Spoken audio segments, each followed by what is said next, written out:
She's April. And she's Molly.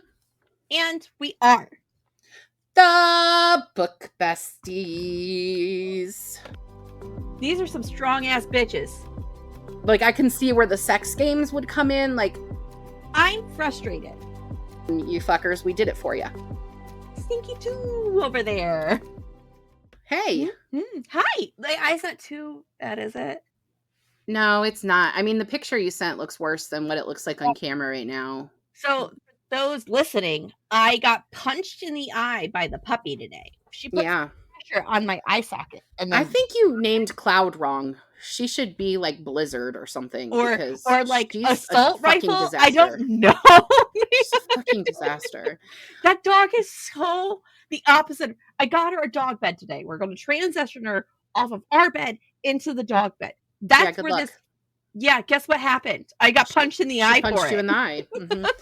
I am wearing one of my Carpe Librum t-shirts today. Be awesome, read books. Oh yeah, I love those shirts. I like that color gray too. I know. This is the purpley lavendery color. Mm-hmm. I love it. This is the last week to get a free magnetic bookmark with the purchase of a t-shirt. Don't forget. Don't be late. Yeah, and the code for that is Besties Rule. Rock. Oh no, that was last week. No, it's month. Oh my god, Rule. Guys! What April Hello, said, Besties was last time. Besties Rule is this one, and you will get a new code next week. Aren't you guys lucky? So yeah. So that's what we got going on with the t-shirts and things. And I gotta tell you a funny story. Okay. I don't know if we talked about this on the podcast, but when we were coming back from Columbus Book Festival, when like Tom and Sam and I were coming back from Columbus Book Festival, our air conditioning went out in our car. Right. So shit the bed. Right. I knew that you knew that, but I don't remember if we talked about this when Christy Boyce was on or whatever. So here's a funny story from what happened. So I am very pale. Yes. I am of the pale people. Yes. And I was very hot and I was wearing sweats. So I rolled my sweats up. You turned pink. Right. So I rolled my sweats up all the way to like mid thigh because they're they're a size too big for me. They fit me when I bought them, but I've lost weight, so they don't fit me as well now. Right. I rolled them all the way up to my mid thigh and I got sunburned on my mid thigh to my knee. Okay. Mm-hmm.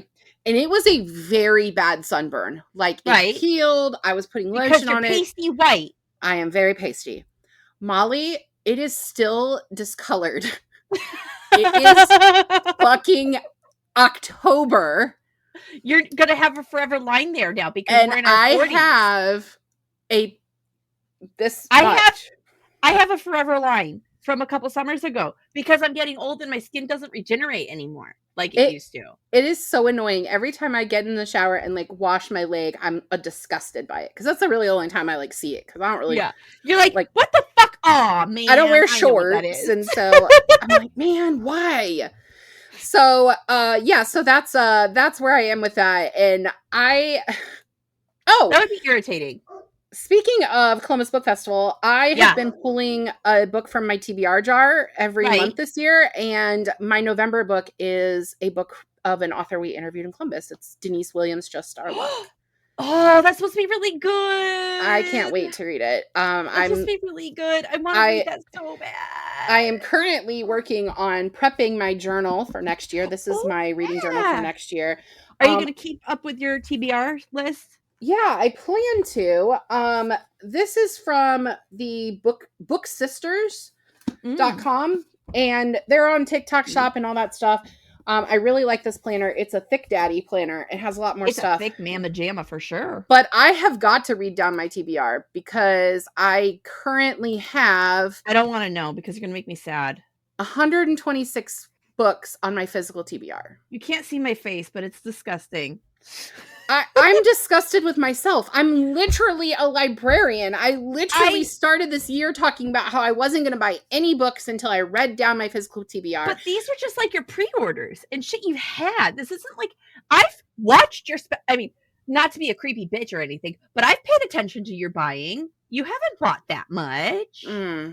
I love that you believe that. That is so sweet of you. That's what Tom believes too. And I'm like, nope. Ma'am. But I am excited to read it down more. I still pull a book every month. I've successfully read 9 books so far, or 10, because I actually already read my October one. And I've pulled my one for November, and then I'll just have one left. But I have read down my TBR, so it actually, I've read more than 12 books. It's probably closer to like 30, which is really sad because that makes it sound like I keep buying books after I read them, but I'm currently reading Chuck Klosterman's The 90s. Oh my God. That book reminds me, I have a new goal next year. Yeah. Every 3 fictions, I'm going to do a nonfiction. Every 3 fictions a nonfiction? I think that's a good goal. Especially, I think it'll force me to research more too, but I don't want to. Well, that's what I was going to ask. Is it going to be nonfiction for your books, or? It's not all going to be research, but some of it will be research. Does that make sense? Yeah. I think I want to also educate myself. I think you would really enjoy the LGBTQ history book that I read this summer. I bought it. It's really good. I bought it because the girls and I have been talking about it, and Liv's been wanting to read it since we talked about it, and I bought it. I saw it at Barnes & Nobles the other day, and I bought it. It's really good. I bought also Black AF History. Now, did you buy Everything is Tuberculosis, which is right behind me? I have not, because I'm mad at John Green because I'm tired of hearing about tuberculosis.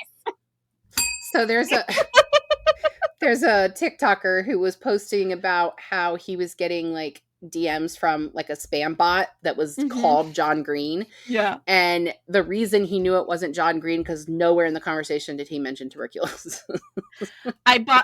So Mattel is hitting their 80th anniversary. Okay. Yeah. And I lost my 8-ball a million years ago, so I bought myself the sparkly one that they came out with, right? And I was looking at it as I was cashing out, and I go, I bet John Green can tie this to tuberculosis. I'm sure he can. I'm sure he can. I want to just talk about my 8-ball all day instead of that book we're here to talk about. Yeah, so we are here to talk about this book, The Housemaid by Freida McFadden, which Freida McFadden as a whole has been recommended to us a gazillion times. I got this book from, it is a physical copy of this book, but I got it from our Friends of the Library book sale, so I still supported local libraries, and I will be donating it back because I don't want this shit on my shelf anymore.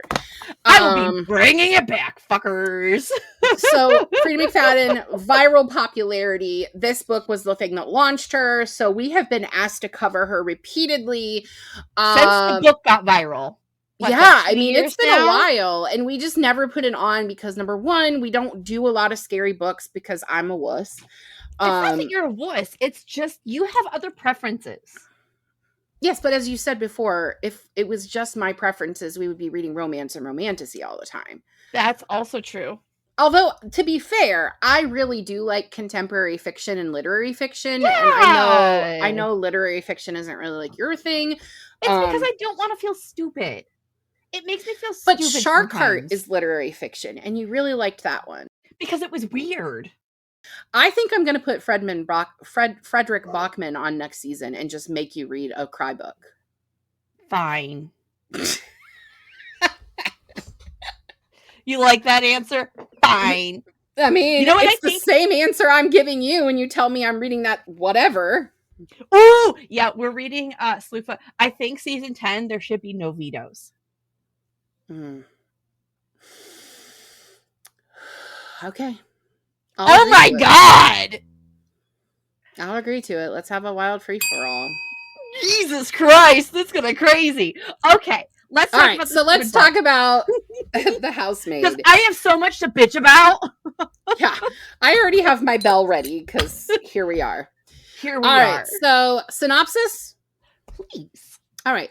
The Housemaid by Freida McFadden is a viral sensation, a Goodreads Choice Award winner, and an Amazon editor's best book selection. It has spawned 2 sequels and a movie, and launched McFadden's career as a mystery thriller writer. The housemaid follows Millie as she is hired by Nina Winchester to clean the Winchester family estate.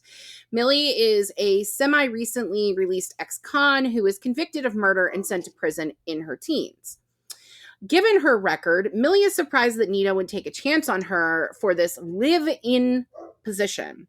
However, what seems to be a fortuitous experience quickly turns into a dark psychological thriller where Millie finds herself the victim of Nina's abuse and inconsistent behavior while also falling for Nina's husband, Andrew. Because of course she does. Duh.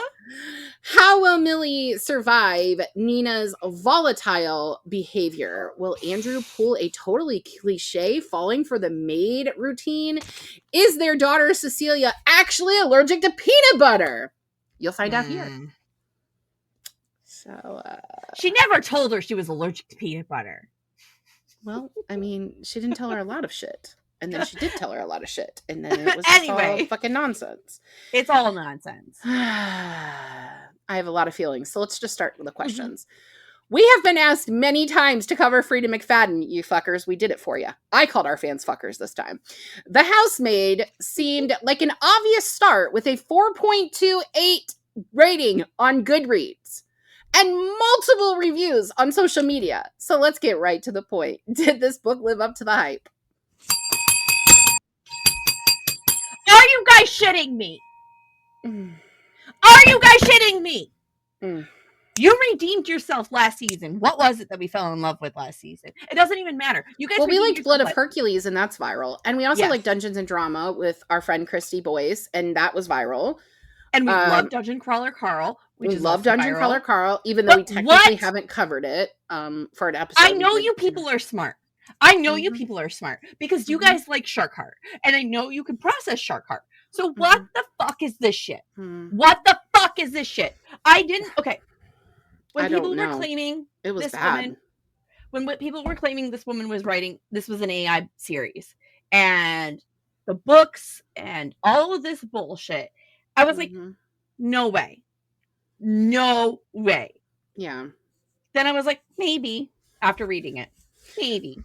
So I may actually, I don't know. I wrote the questions a while ago and then tried to forget about this book altogether. So I know. Seriously. I do have later in the thing to talk about. I blasted through Mate this weekend just so I could clear the deck. I mean, that's why I'm reading The 90s by Chuck Klosterman. I was going to read Mate and then texted Katie and was like, hey, do you want to read Mate with me? And she was like, I can't right now. And I said, cool, I'll do it in November with you. And then you, bitch, decided to read it without us.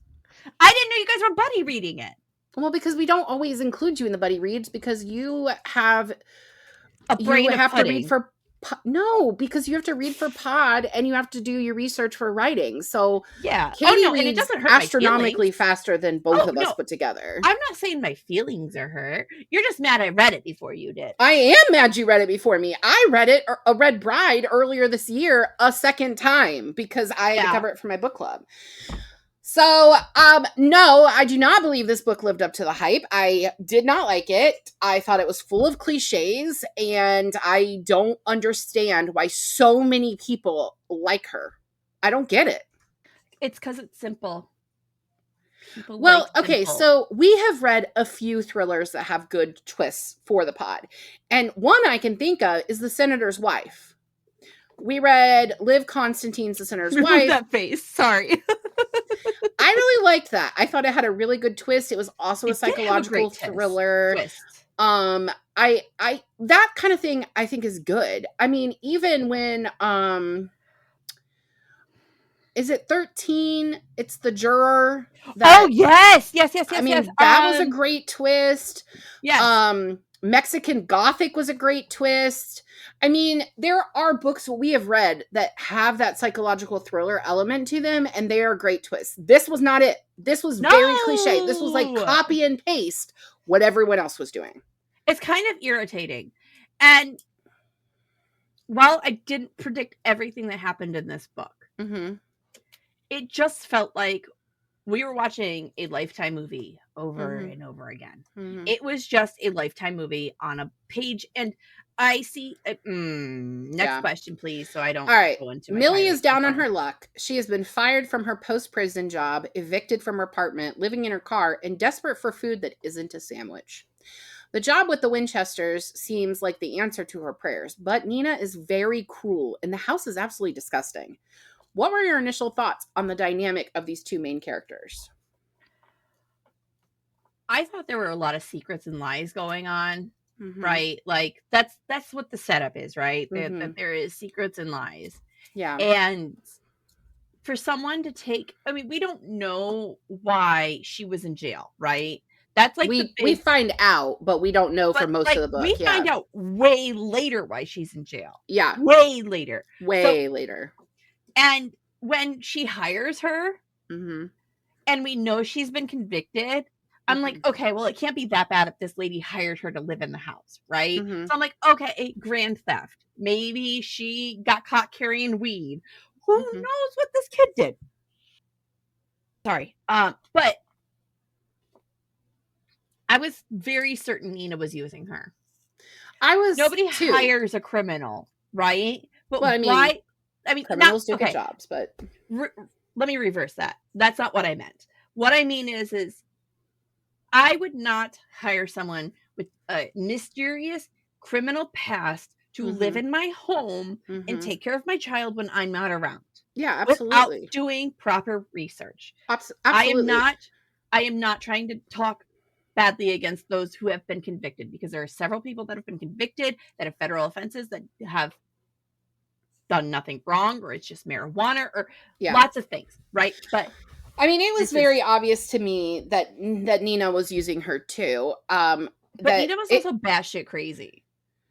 Well, that's the way it's presented, right? So we're supposed to believe that Nina is crazy and Millie is doing the best she can, and she has to take the abuse because she doesn't have a better option. And, you know, the bait and switch is supposed to come later in the book. And I just feel like it wasn't enough to save this book. Like it didn't do anything for me. I mean, I really think if this book, I really thought this book was a cat and mouse game with the husband and wife. And they were fucking with this maid, right? And she's like, and he weren't like the gardener warns her. I really thought like she was one of many maids. That's why there was nail scrapings in the walls. That's why the lock was on the outside. That's why I thought she was in some weird fucking sex game with these two. I definitely thought that there was that it was alluded to that there was a maid previously, because when Millie comes to the house to move in and start her job, she notes that the house was just absolutely disgusting, and she hadn't been there that long ago, and it was immaculate. Right. We find out why, but it's so late in the book I don't know. So one of the things that you need to do is you need to have red herrings and you need to have breadcrumbs. But I just felt like the story wasn't developed enough for me to care about anybody. No. Nobody was a good person in this book. And the fact that it got 2 sequels and a fucking movie, like, what the fuck? And like the fucking ending. We'll get there. All right, number 3, Andrew, or Andy as Nina calls him, and Nina have an interesting relationship. They seem truly in love. Andrew is incredibly supportive of his wife, and they are very physically affectionate. Did you initially feel sorry for his lot in life, or were you more supportive of his wife, supportive of his support for his mentally ill wife? So did you feel bad for him, or were you happy to see a man supporting his? I honestly didn't trust Andy. Because most men who work in the city, New York City, that live on Long Island usually have an apartment in the city, and they live in the city. I feel like that's a cliched judgment that you can't make across the board. But the type of money he has, the type of life he has, he would have had an apartment in the city. And I just feel like we're not getting the full picture. And I knew we weren't getting the full picture, but I also kind of pitied him because he was strapped with this woman who is mentally and I love her the way she is. I'm just so heartbroken. And he's caring for her daughter as if Cecilia is his own, and she isn't.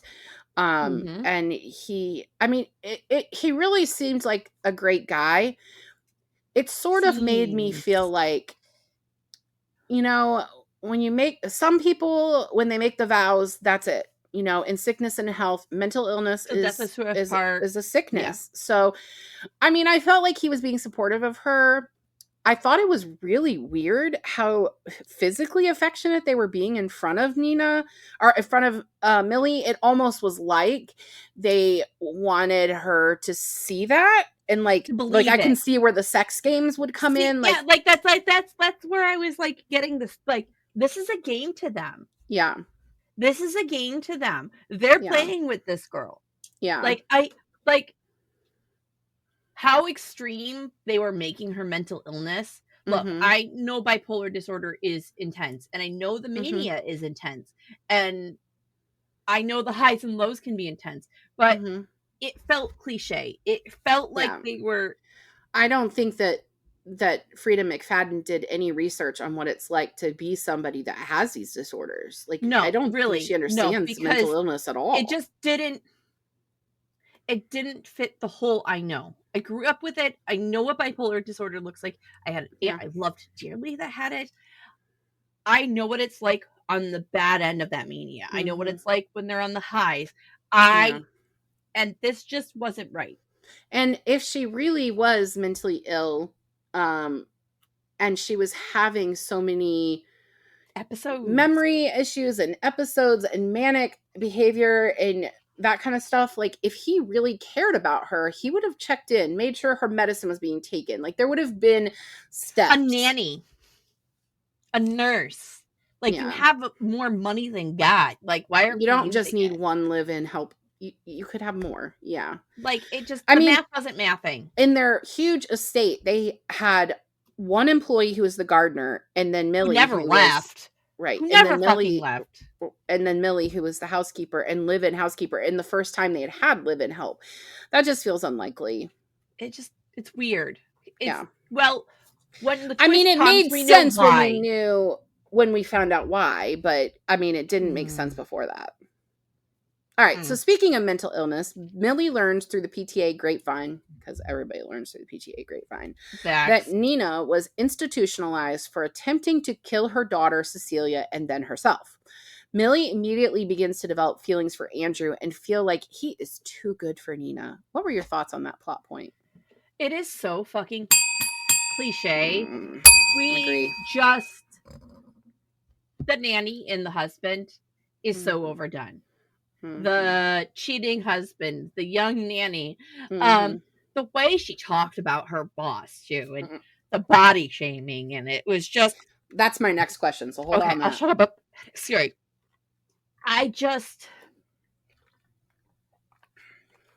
It's too cliche. It's all, and again, AI. I see why people think it's AI when it's just cliche after cliche after cliche after cliche. I think it also made Millie look so much more immature than she really was. And I get it. She's young, but she's also been to prison. I don't think she's harder and a little bit more savvy and wary of people. Yeah. Freida McFadden did zero research for this. Zero. One. I think she probably watched Orange is the New Black the first season, and then she was like, I got it. I know how to do this. I can do it. I got this. Figured it out. No. Yeah. The cliche of the nanny and the rich, hot husband, it was gross. All right. So, nasty. And along those lines, I wanted to stay on Nina for a moment. Millie, who narrated most of the book, talks a lot about Nina's body. Nina is a size 14, and she's gained a lot of weight since marrying Andrew. The weight gain is another reason that Millie thinks she's a better fit for Andrew than Nina is. How do you feel about the body discussion in this book? I feel like making a size 14 sound like she is a size 75 is ridiculous. It's so gross. As someone who has been on medications that change your body weight, me too. You cannot control that sometimes. And we know by the end of the book, we know that Nina was eating overeating intentionally. She was trying to gain weight. And Freida McFadden being a fucking doctor and doing this makes me even more pissed about this book. It makes me very angry. The body shaming makes me very angry. In the year 2025, where there is more plus size inclusivity in every aspects of media, this book and the body shaming really grosses me out. It really grosses me out. As a New Yorker, I also have some beef. Like, that Brooklyn accent the audiobook narrator did was... It didn't bother me, but I read and listened, so I didn't listen. It was the whole horrific. Time. It was horrific. It would be like if I went and asked one of my teenagers to do a Brooklyn accent and they've never met someone from Brooklyn.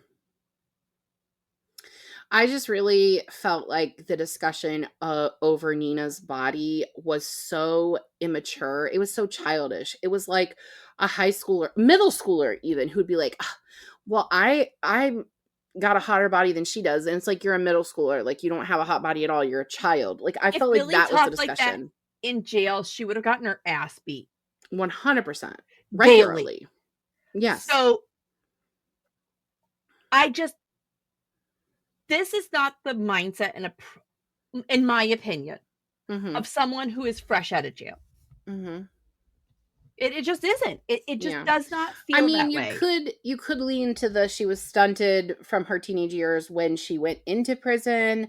But I don't know. I felt like it was gross. It was all gross. Unless they put her in with all just preteen new adult. And they didn't. She was in... They didn't.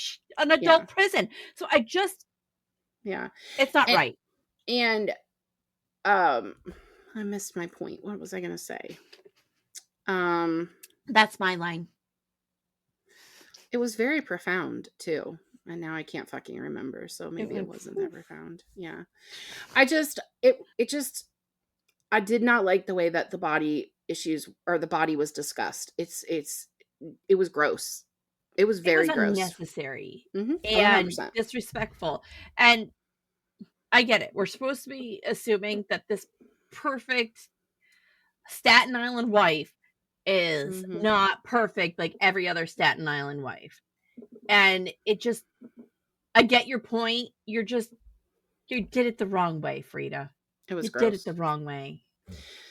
All right, so as the story progresses, it becomes glaringly obvious that Andrew and Millie have feelings for each other, or at least an attraction to one another. This comes to a head when they attend a Broadway musical, go to dinner with too much wine, and have sex in the hotel room, all on a trip that was originally planned for Nina. Thoughts, and were you cheering for their relationship? Gross. That's it. That's the bottom line. We've had this discussion before that I do not like cheating in books of any form. No. The first book that we covered on this podcast, which was called, what was it? Something Borrowed. And that was really the first book that you and I read together all the way back when we met in 2009. And I didn't like that book because it is about cheating, a relationship that comes to fruition through cheating. And I just have really big issues with that. It was very cliche. Of course, when he said you should go to the show, I knew 100%, okay, they're going to fuck. Yeah. As soon as he's like, I'll go with you, I was like, Jesus Christ. No, you're not. You're not doing that. And no, you're not. She purposely gave her those clothes. She set that whole thing up and we know it. Like it is. Oof. Yeah. It was so cliche that it was... We're going to get to the twist. Unforgivable. It was so cliche that it was unforgivable. And that's how I feel. Like, that's my synopsis of this whole book. So cliche, unforgivable. All right. When we get to the twist, I'll tell you what pisses me off. Well, good. We're there now. After 63% of the book is complete, we get to the quote-unquote plot twist. That Nina is not crazy, but Andrew sure as hell is. Did this plot twist redeem the story for you? No, it pisses me off more. What pisses me off the most is Nina. Nina set another woman up to get hurt. Nina fucking was like, no, fuck that bitch. I don't care if she went she went to jail. It's fine. It's not a big deal. Yeah. She can deal with it. It won't ruin her life. I'm getting the fuck out of here. Yeah. No, fuck that. You don't do that to other women. You don't do that to other people. Mm-mm. You don't pass the buck. So when we got yourself, don't be a coward. Yeah. So up until that point, I had been texting you. I don't know if you had started at that point. I know I finished before you, but I had been texting you. You wanted a live update from me when I got to that, though. I did. I had been texting you how much I really did not like this book, how it just made me feel gross and uncomfortable, and it was so bad. Then when we hit that plot twist that Nina has been faking her behavior to Millie because she wanted Andrew to fall for her so that she could get out of this incredibly abusive situation. She wanted him to feel bad for Millie. Yeah, because that's how he got her. He saw something fragile and took it, which is so gross also. But here's the thing. Okay, I don't have a question on this, so I'm just going to bring it up now. I did some research on Freida McFadden, and she listed a lot of her favorite authors and favorite books on her website. And her favorite book is Gone Girl by Gillian Flynn, which has a plot twist that literally fucking no one saw coming. I remember reading Gone Girl. You are not Gillian Flynn, and you never will be. You are not Gillian Flynn. I remember reading Gone Girl. When it first came out, I read it. Gone Girl fucked me up. I was telling Tom about it prior to like the reveal, and Tom and I went to go see the movie together, and he didn't read the book, so he didn't know what was coming. But I had been telling him about it, and I was like, I just can't believe it. Like, everyone says this book is like really like gonna fuck with your mind, but this guy fucking killed her. He totally killed her. And then you get to the part where it's told from her perspective, and she did this whole, she's a crazy motherfucker. That was what Freida McFadden was trying to do, but she did not come close. No. Nowhere near Gillian Flynn's plot twist. No. Gillian Flynn studied the Lacey Peterson story. Gillian Flynn studied crazy people. Gillian Flynn took her time. Well, there were aspects of Gillian Flynn's personal life that were brought into it as well. Like, Gillian Flynn used to be a writer for Entertainment Weekly. When a lot of the publishing industry was going bust, they laid off a bunch of people at Entertainment Weekly, and she was unemployed, just like the main character of the book, the main female character of the book. So there were elements of like that boredom of housewife. Like, she understood that. But I've read all 3 of her thrillers. I have not read her contemporary fiction book, but I've read all 3 of her thrillers. Not my preferred genre, still one of the best writers of the genre. I would read more of her if she put more out. Like, they're really good. Freida McFadden, this is not it. This is not it. I'm still traumatized by watching Neil Patrick Harris die. I'm not gonna lie. Oh my gosh. Did you see the behind the scenes where they filmed it? Like, he had to go take full showers to refilm it after each take. Yeah. Which is crazy. He was kind of so perfect for that role. He was perfect for that role. But it like watching him die like that, especially like that was like peak How I Met Your Mother too. Oh yeah, it was just so drastic, and I'm just like, what are you doing, NPH? Yeah. So for me, I got to that point, and I was like, okay, so maybe it's 2 stars instead of 1. That's how it redeemed it for me. 2 stars instead of 1. Now, today in my journal... I still wanted to DNF it. I still wanted to DNF it. If we wouldn't have had it on the pod list, there's no way I would have finished that book. If it would have been more offensive, I would have DNF'd it. So, in my journal for next year, it has a, what do these star ratings mean to you? So, 1 star, well, I finished reading it. 2 stars, something happened. And that's why this got 2 stars. Something happened. So it gets 2 stars. I mean, there was no grammatical errors. Oh my gosh, I don't agree with you. There was such inconsistency in the writing. There was a part where Millie talks about how she says it's stuffy, and then in her internal monologue, she's telling the reader it's not stuffy. It's actually really drafty in her room. And then 2 chapters later, she talks about it being stuffy. So... yeah, she's telling us, not anyone else. So that's really an inconsistency. And that's minor, but it's enough to piss me the fuck off. Before chapter 1, the way and how slow the audiobook narrator was going, I was like, is this a first edit? Have we not gotten a clear, like... Yeah.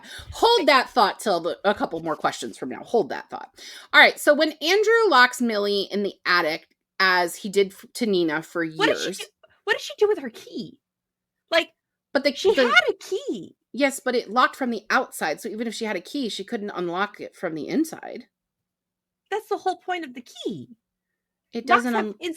Okay, it doesn't matter. It doesn't matter. No, think about like your front door. You put a key in to unlock it. You can't unlock it. I mean, you can unlock it. I can unlock it from the other side. Well, apparently you couldn't this. But anyway, okay. When Millie... Nope, start again. When Andrew locks Millie in the attic, as he did to Nina for years, did you expect Millie to fight back? Were you surprised by how malicious she was? No, because Millie probably is Roxy. And if you listen to last week's episode, that makes sense. Millie is probably Roxy. Mm-hmm. And she just lost it. Yeah. But what I don't get is why she didn't leave. As soon as that man was in the attic, she could have just left.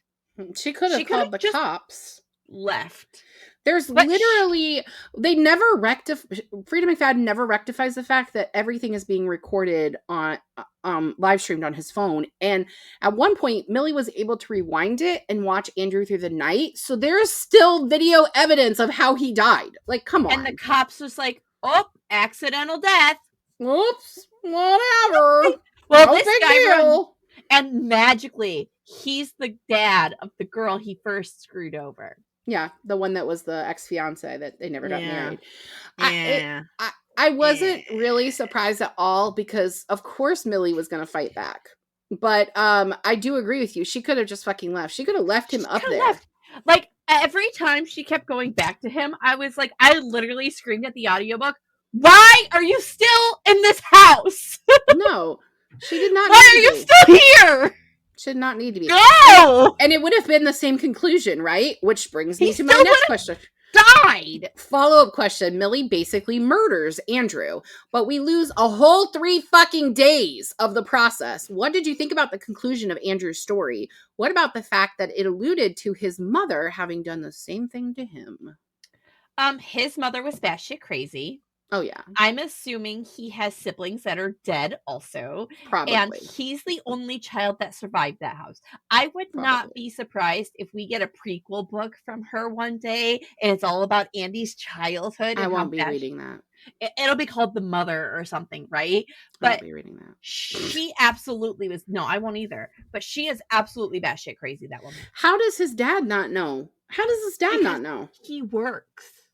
He's been retired. He's been retired now. So is he getting locked up in the attic in Florida? I don't know. And what cracks me up is he's like, we'll take care of you and the baby. No. Because you were so helpful with your son before. The fact that Millie murders him, doesn't realize she's murdered him, doesn't realize how many days it's been since he's been locked in the attic. Like, none of that makes sense. Like, the last we get of the two of them interacting, it seems like it's in real time for Nina coming over, and it turns out it's 3 days later. It doesn't make sense. There's a lot of loose threads. There's a lot of loose threads in this. Like, I think the mini fridge of water was supposed to be drugged originally. I think that was originally in a plan, but then like we never tie it to, she never ties it back together later. And it's just like, we spent a lot of time on those 3 little bottles of water for them not to have any point. I think the point is that you'll get more desperate the more you're thirsty and hungry. I don't think that the bottles of water were drugged. I think the way he drugged Nina after and then had her committed, I think he did that because he gave her water when he let her out. Like that was the first thing he did. He brought her a glass of water. And then she was like clinging to him even though he had just locked her up there for days. It was gross. I hate it all. I hate it all. I hate it all. All of it. All right. Before we wrap up, I want to talk about Freida as an author. There are a lot of people that think her books might be written by AI. Freida is a literal doctor practicing medicine. She was self/indie published. She describes herself as self-published, but some self-published authors say indie published, so I put both. Prior to being picked up by a traditional publisher and re-releasing all of her back catalog. What are your thoughts on her as a writer, since you're a writer yourself? I can see the AI allegations. Mm-hmm. I would never accuse another author of AI without proper evidence, especially since in a vacuum, you know what I mean?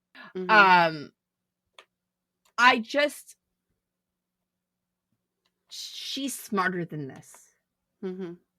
If you have a medical doctorate, I hope she's smarter than this. She has to be smart. That's where it bothers me so much. Yeah, the lack of research, the shitty writing, the delays, the inconsistencies, even the way that she handled the medical side of things, the way that Nina was committed and diagnosed, it doesn't make any fucking sense. That would not be how someone was diagnosed. She took her name and slapped it on somebody else's work. I'm not saying it's AI. Maybe she had a ghostwriter. Maybe, I don't know. But yeah.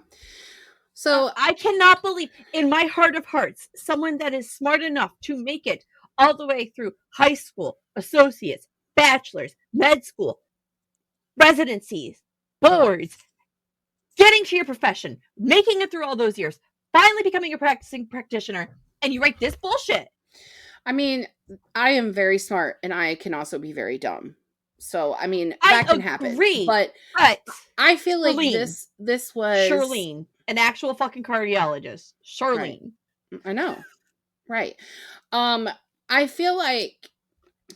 So, I've been asked the question at the library specifically, do you think that her writing is AI? Because I'll tell you what, so we have a section of our library called Lucky Day. So it's all hot new releases that we buy an extra copy of. And if you find it on the shelf, it's your lucky day. You can't renew it. You can't put it on hold. They're just there. It's to cut down on how long the holds lists are. Freida McFadden has released multiple books this year, and we get 2 copies for our library. We get the one for the shelf, the regular new shelf, and the Lucky Day shelf. And one for Lucky Day. And so I keep getting asked, do you think it's AI? How is she releasing these so quickly? It's because she has a back catalog. It's just how Dungeon Crawler Carl Matt Dinniman released 7 books in 1 year. It's because he already had them published. They were being traditionally published. They were just going through the process. Right. So that's how she's releasing so many. But in retrospect, when you compare someone like Matt Dinniman, who had an entire back catalog before he was traditionally published, and Freida McFadden, who also had an entire back catalog before she was traditionally published, you can see where the publishing industry is looking for the money side of things and not the good writing side of things. And I actually had this conversation with Emma Berry last week. Our friend Emma Berry, who is a good friend of mine. Good friend pod. Yeah. And so we talked about this because she has a few writer friends who are looking to get their debut picked up, and they can't because publishers are going for the sure thing.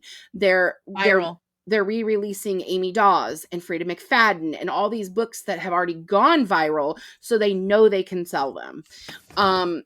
And that's unfortunate. Fucking Twilight. Twilight's being reprinted. I've got the brand new anniversary edition up there, which is really fucking cool. I deserve those. My dust jacket's missing for New Moon.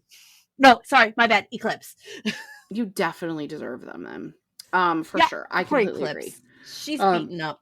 I couldn't buy the whole series again, but I did buy the original. That is my thanks for not killing the kids while I was on shutdown honey lit gift. Yeah, that's fair. Anyway, it's a valid gift. My whole thing is I wish publishers were being more considerate about the people they pick up.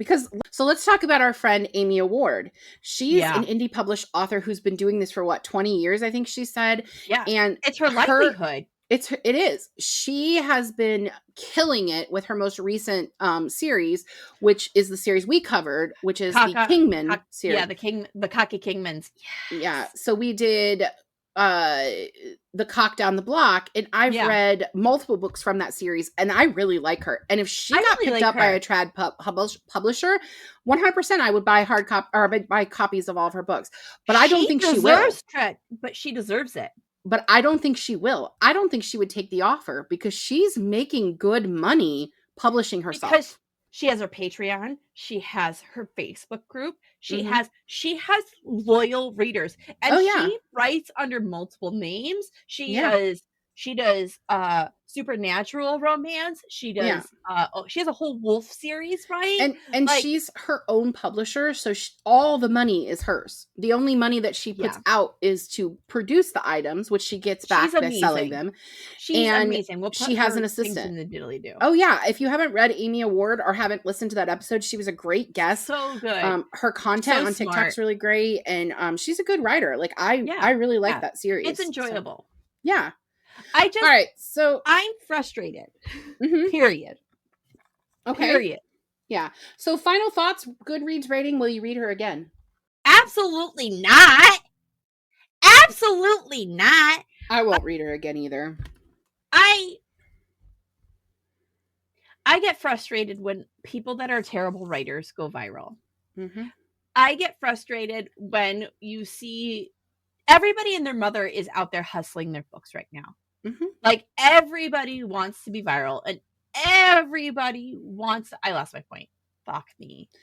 You know, though, Molly, we have read some viral books that have been very, very terrible. And then we have read books that like Shark Heart, that we and Dungeon Crawler Carl, that we didn't see anywhere before we read it, and then it was everywhere. Well, that's Matt pointed out that you and I have a knack for picking things that become hella popular. Remember back in the day when you and I would discuss Hunger Games, and then the Hunger Games trailer came out, and every time you and I started talking about a book, it would get picked up. That was for years. You and I would do that. 100%. That was pre-pod. Yeah, 100%. And now we're seeing just trash. Yeah. Right? Yeah. Trash. And it's interesting because, like, my favorite author is Olivia Dade. She's not on social media. I fucking love her and will read everything she writes. And she's not on social media. The way that she has become popular. Babes. Huh? That babes. Well, she is on social media, though. She started being on TikTok now. But yeah, well, she's doing the real-time read. That's an annual thing. Yeah, but my whole thing is Olivia became popular because social media promoted her to popularity. And I suppose the same thing can be said for Freida McFadden. However, comparatively, the writing is just not there. Not the same. And I also think that some books get popular because, like, I see two things happen. There's the books that get really popular because everyone thinks they're smart if they say they've read it. So examples of that would be, what was that one we read that was really terrible with the woman, like, looking like she was screaming on the cover? Big Swiss. Big Swiss. People think they're smart if they've read that book and enjoyed it. I guess the same can be said about Shark Heart, although that book actually is good. It's good. And then you get books that are like this, that are complete and utter garbage, but people who are new to enjoying reading as a hobby, this is in their wheelhouse. This is something they can understand and follow. And I don't want to deter you from reading. I am super happy if you are finally, if you, the reader, are finally picking up books and this is the first book you pick up and you fucking love it. I'm super happy for you. But if this is your first book in a while, go listen to our back catalog. We have a great list that has nothing to do with Freida McFadden. Yeah. And it's actually only been this season that we focused on reading books that we saw on social media. Every other season, we've read books that we saw in the bookstore and we're like, hey, that looks really cool. Or we already owned it, or we wanted to force each other to read it. It was this season we decided to focus on books that we were seeing on social media. Right. And we've done that in the past where we put stuff on. I mean, what is it? Tempest of Tea was Book Talk. I didn't see that one on Book Talk. It was on the shelf in my library, and I was like, that's fucking beautiful. I want to read it. Oh, I saw it on Book Talk first. Anyway, it don't matter. But I don't know. I will not read her again. Not only is this not my preferred genre, but I just didn't think the writing held up. I gave her a big old stinky 2. I gave her a 2 as well. And I think that that's more than generous. And you know what makes me sad? I can't find a gif of Christina Yaig saying stinky 2 anywhere. And that's the only reason I say that. Stinky 2 over there. I do not remember that at all, but it's fine. It was Steve, her intern. She called him 2. Right. Because Lexi's number 1, and he's stinky number 2, because he doesn't shower. All right, so don't forget, go to beawesomereadbooks.com. Get yourself a don't t-shirt. Don't forget to watch Grey's. And watch Grey's. Get yourself a t-shirt, and with the purchase of a t-shirt this month, and this is the last week to do so, this month only, you get a free magnetic bookmark, and the magnetic bookmarks are fire. They don't bend your pages. They hold they don't break. very, they don't really very tear. well. I have not. I've been playing with this Hoey as my fidget for since we've gotten it. And it's been no issues. No, it's not gonna break. Ain't gonna break. No. These are some strong ass bitches. And we do put that in the reviews. Listen, one of the things that Molly and I talked about when we were initially looking for sponsors was we did not want to put sponsors on our podcast that were just things that we got money from. Like, we wanted to actually support things we believe and agree with the product. And we love it. My backpack broke recently, so I've been using the tote bag that they sent us. Oh my god. Speaking of the tote bag. The tote bag is phenomenal. Like, it holds up really well. Like, it's a very strong tote bag. I took it with me to Barnes & Noble and filled it with books, and it didn't break. I've been using it for produce. Some strawberries leaked in it. I washed it. It looks like I carried a dead head in it or something, because the strawberries just. I feel like that fits your vibe. Yeah. Mine has a little bit of a blue staining on it because my sons were growing crystals and the liquid. Science. Yeah. I mean, all I need to say is my you might have crystals on your bag. No, it was just the blue powder that got on it, not the activator. So, all right. Anyway, that's it. Let's talk about what we're doing next month, because this is the last week for October, so we've got a whole month of new books. So November went fast. This season's going fast. I mean, this season's going fast, which is great. Wonderful. So we're gonna kick off the month with this book. I'm so excited about this book. By Amelia Hart, and I know that we're late to the game on this. This has been on both of our TBRs. This was a Book of the Year finalist in 2023. This is a Book of the Month copy. I got this from the Friends of the Library Bookstore. Support local libraries. Our local libraries. So this has been on our TBR for a while, so we're going to read it. And I know we're late to the game on it, but we're doing it. Then shut up. We heard you guys. We are going to be hosting indie author I'm so excited about this. Valentine, E.L. Valentine, to talk about her book, Frosted Torment.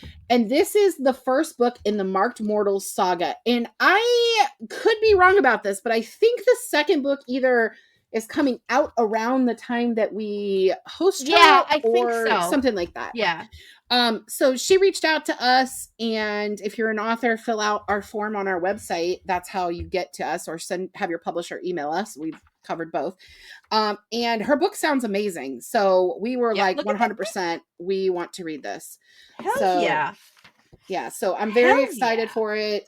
She gave us a nice little signature and sent us copies of it. And it's beautiful. Yeah, it's great. So we're going to cover that. And then the third episode of the month, we do not have a book that we will be covering. I'm kind of excited about this. I'm not going to lie. We will be hosting the audiobook narrator, Kelsey Navarro Foster, who narrates a lot of Olivia Dade stuff.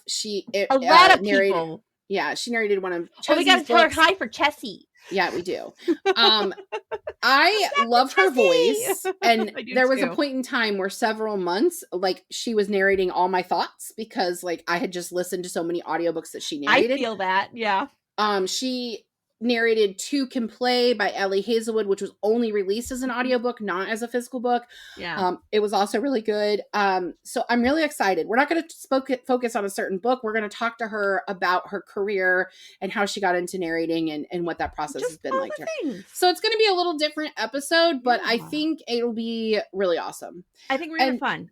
And then I think we'll have fun too. And then we're going to wrap out the month with this book, The Frozen River, by my God, yay. Ariel Lawhan. I don't know. This is a library copy. Support local libraries. And I will continue to say that every single day of my life until I die, multiple times. It's going to be on our grave. Support local libraries. Support local libraries. So that's what we've got coming in November. We still will have 2 guests in December as well. Well, 3 technically, because one's a writing duo. I'm so excited. And then Katie, so really 4. Yeah, I mean, it's really great. We've got a lot going on, and it's great. So okay, shut up. I fangirled a little bit. Whatever, guys. It's gonna be fun. I'm excited to have Beth back. I know. She was a great guest, and she's so funny. And her to bring her writing partner is going to be a blast. I know. I'm really excited to meet Sarah. I can feel the vibes. It's going to be good. It's going to be good. It is. So that's what we've got coming up for November. Follow us on social media. Don't forget to get your shirts. Be awesome. Read books. And that's all we've got. We'll see you guys next same bat time, same bat channel. Bye. Thank you for joining us on Book Besties. Don't forget to like and subscribe. The views discussed here are those of April and Molly, not those of anyone else. We'd also like to thank our sponsor, Carpe Librum, the shop that has bookish things for bookish people. And right now, you can get a free magnetic bookmark with the purchase of a t-shirt by using the code BestiesRule, which is good for the rest of October. Today's book was The Housemaid by Freida McFadden. Your book besties are Molly Biggs and April Watkins, editing by Thomas Watkins, and music is Sleep Sweetly by Brigida. Don't forget to follow the Book Besties on Facebook, Instagram, TikTok, and YouTube. If you'd like to contact the Book Besties, please email us at bookbestiespod@gmail.com or visit our website, bookbestiespodcast.com. Until next time, besties, get lost in your favorite book.